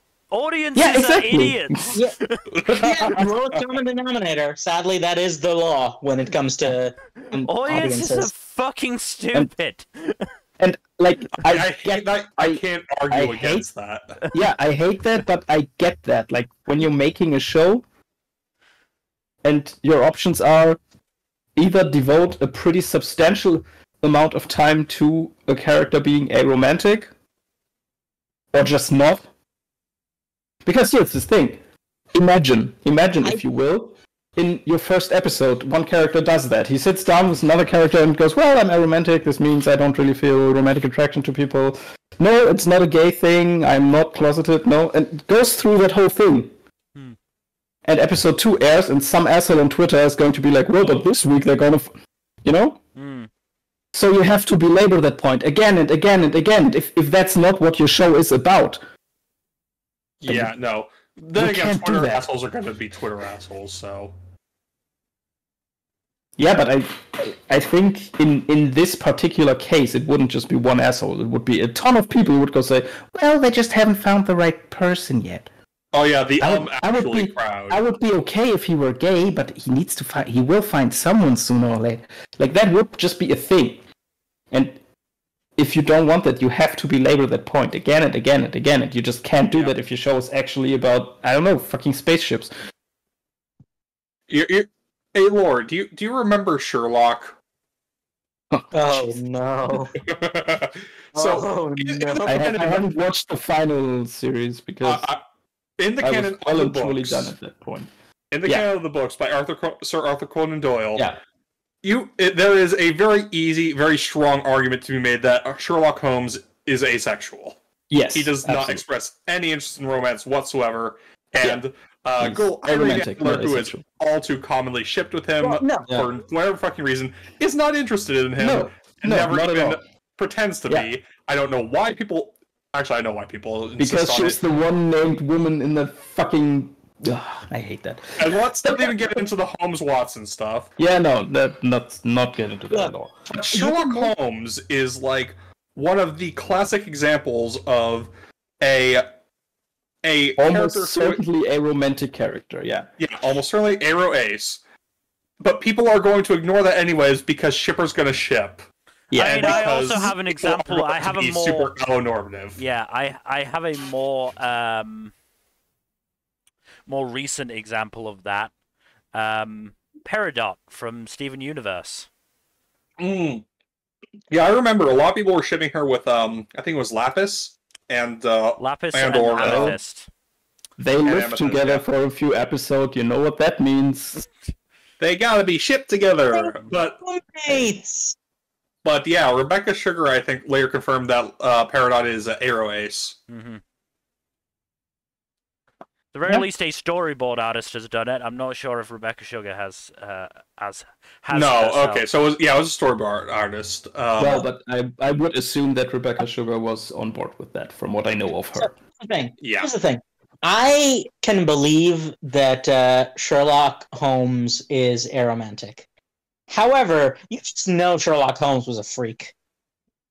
I mean, yes. Literally every version of him I've seen, except for the BBC version, is like super into some form of substance abuse. My dude, substance abuse is a plot point in like 4 out of 5 seasons in the BBC version.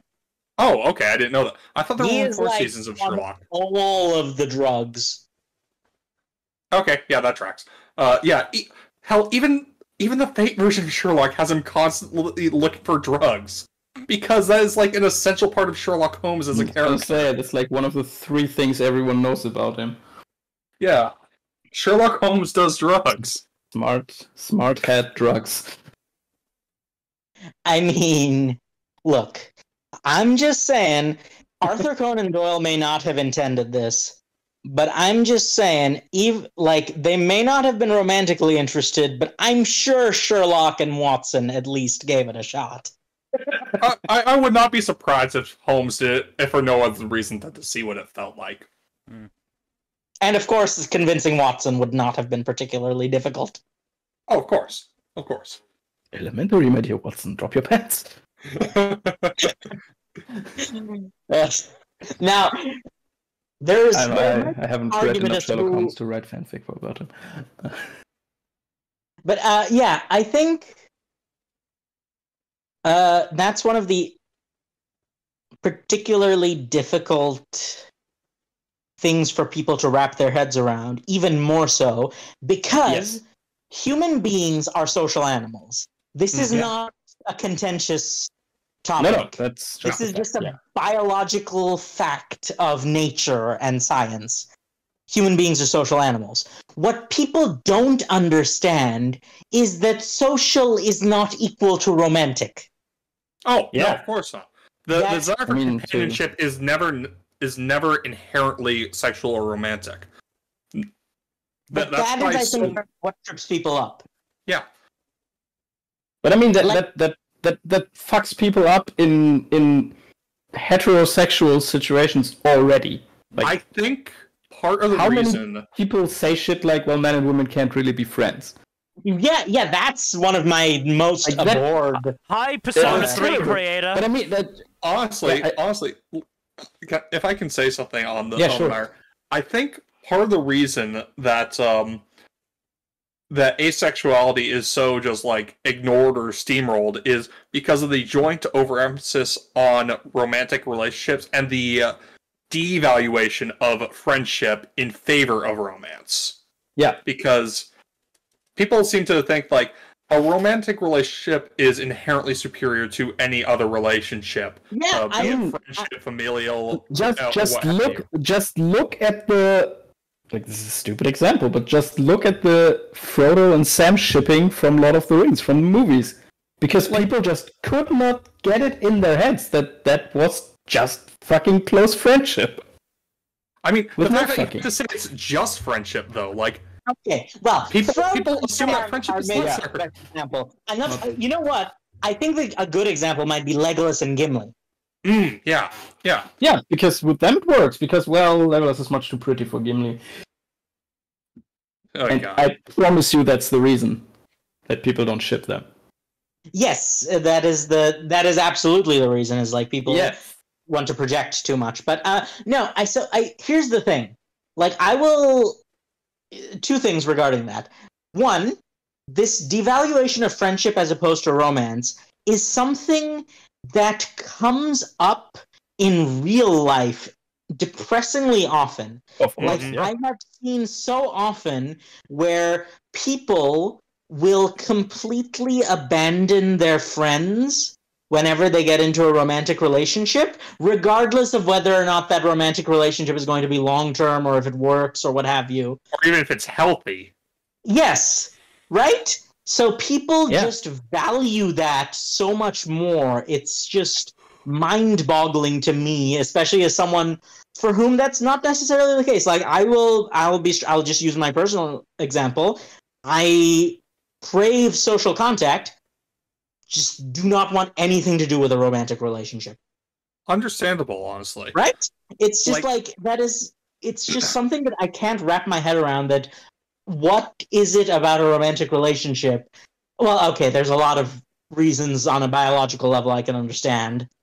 Hormones be whack, I mean, there is something to be said that a lot of indicators of intimacy for a romantic relationship, well, a lot of behaviors of intimacy between people are basically always taken to be romantic or sexual, when, like, they could just be for people who are very close platonic friends, but people always default to it being like, oh, you did this because you want to bone this person.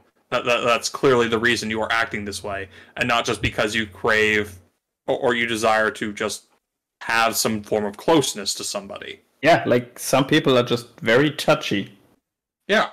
And like to like hug and hold hands and just get physically close to others. Mm-hmm. And yeah, that does not necessarily... It's not necessarily just a physical thing. Some people are just like emotionally intimate with everyone. Yeah. Right? Their baseline of emotional intimacy is much like more intimate than what people are used to, and as a result, they screw it. And some people are just like incredibly affectionate by default. It's just like, you know, it's funny. Their personality. It is actually funny. I have actually fallen victim to this. Because my baseline for emotional intimacy tends to be, I think, on the more intimate side. So from high school up till college with my college roommate, but they were roommates. People were like, "But like, are you guys in a relationship?" And I'm like, "What?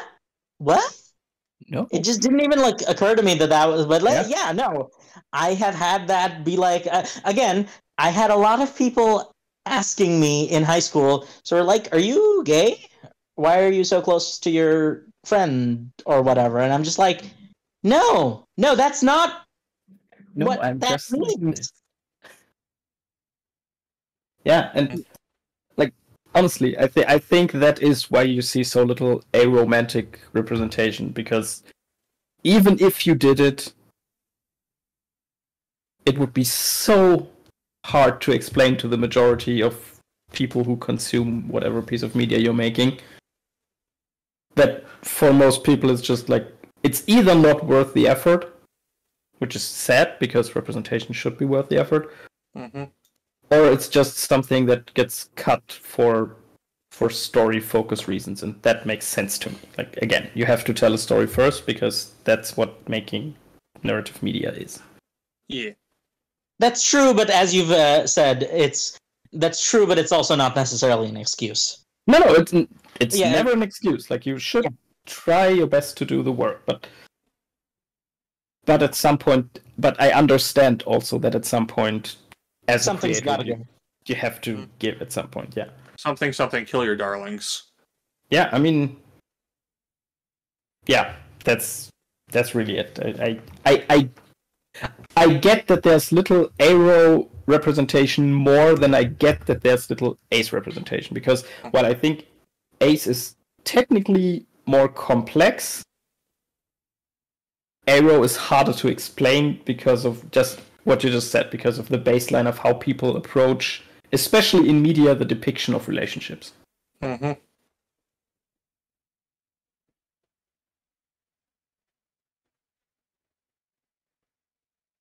I think one of the most important things to bear in mind as we talk about this as well is that, well, this has been our experience with media.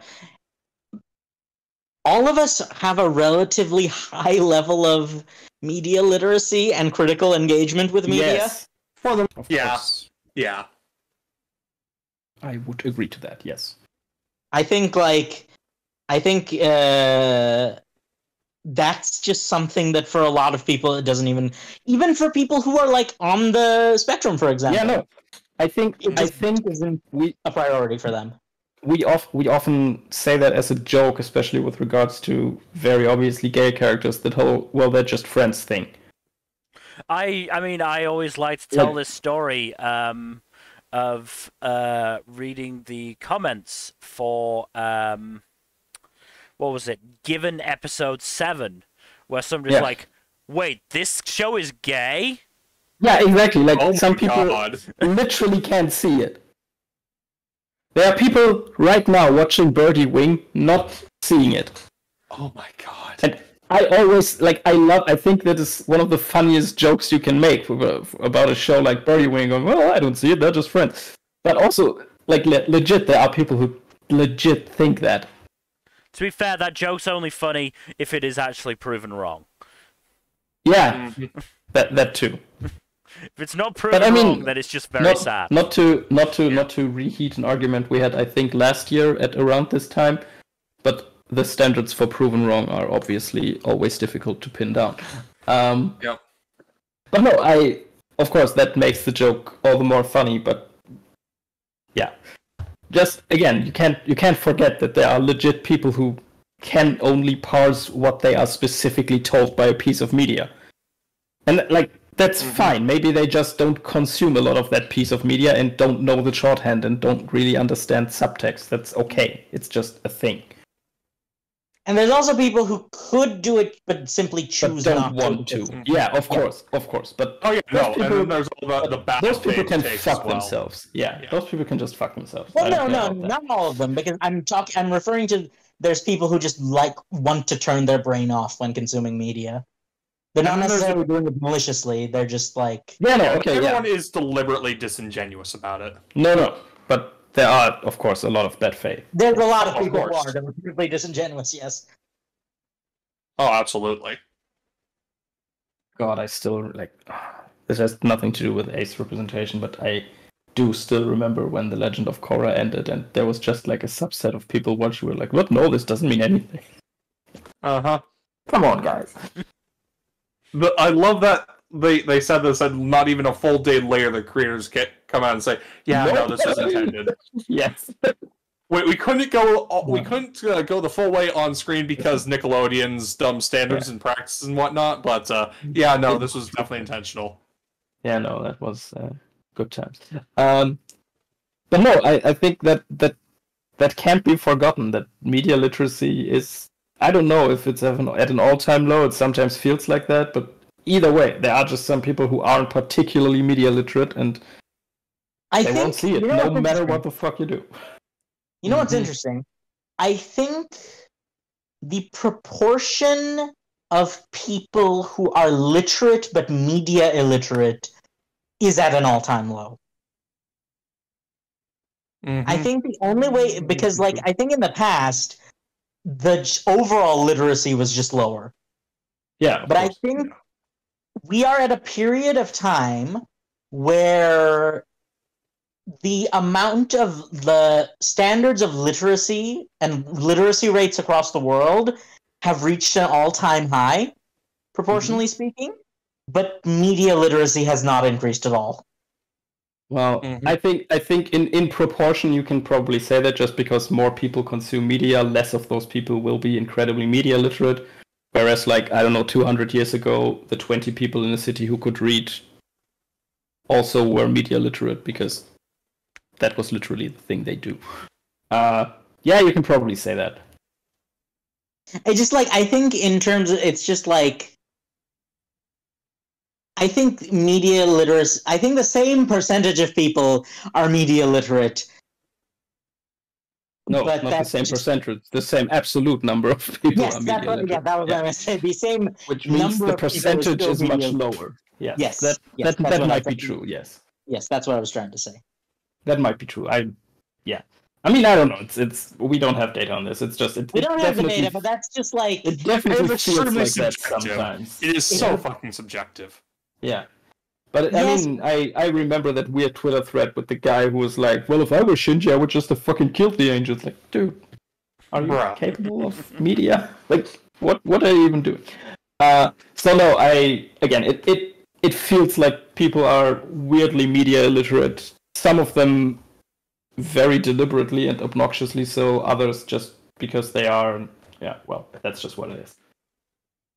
So, okay, I classify media illiteracy into a few different camps.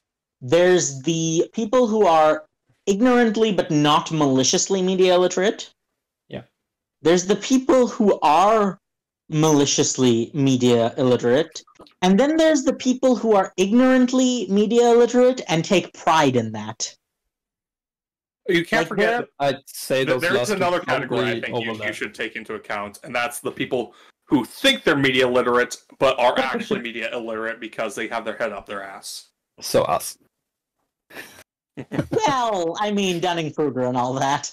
Yeah, exactly. Yeah. Yeah, no. I think those last two groups you mentioned overlap. Like many people, like at the point you are ignorantly media illiterate and aware of it, you have two choices. Either get good or get out. Yeah, either you stay that way and then it's almost by definition malicious.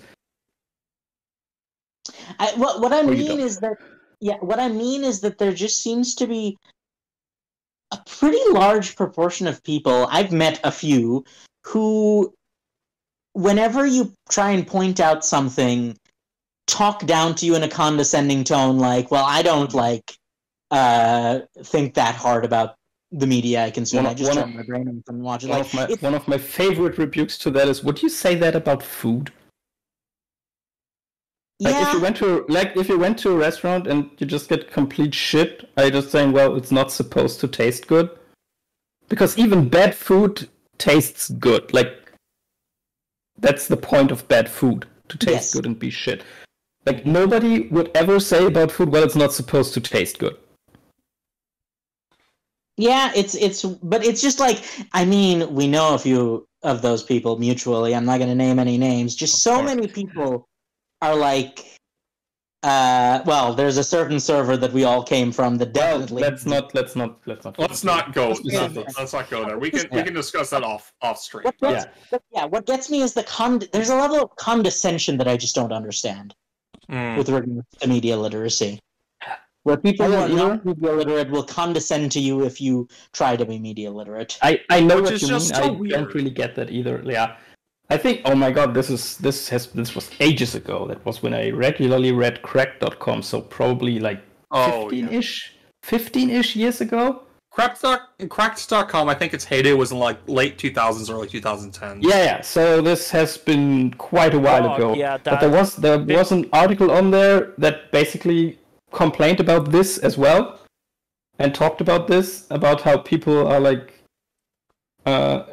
willfully ignorant, basically. And one of the sentences from that article will forever be burned into my brain, because the author wrote, I don't know when it started to be a bad thing to know something. Yeah.